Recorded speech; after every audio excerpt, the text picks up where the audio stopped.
Hello friends, এই যে দেখো আজ আমি একটা বাদামের চকলেট বানিয়েছি। চকলেটটা দেখতে কেমন হয়েছে বলবেন তো। আর বাচ্চাদের জন্য অনেক ভালো। আমার ছেলে চকলেট খেতে অনেক ভালোবাসে, তাই না? বাজারে দেখলে চকলেট খাবে, তাই ভাবলাম যে এখন থেকে ঘরে বানিয়েই চকলেট দেবো। বাদামটা এমনিও শরীরের পক্ষে স্বাস্থ্যকর।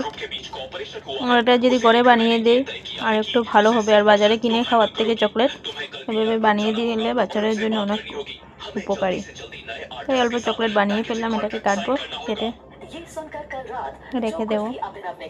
এই যে চকলেটগুলা এভাবে সবগুলা কেটে নিলাম। এভাবে একটা ডাব্বাতে করে রেখে দেব।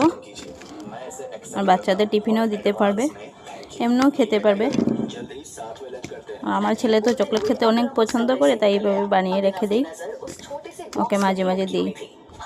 ও চকলেট খেতে খুব পছন্দ করে, তাই এইভাবে বানিয়ে ফেললাম। আর বাদাম দিয়ে চকলেট বানানো তো এটা স্বাস্থ্যের পক্ষেও ভালো না, তাই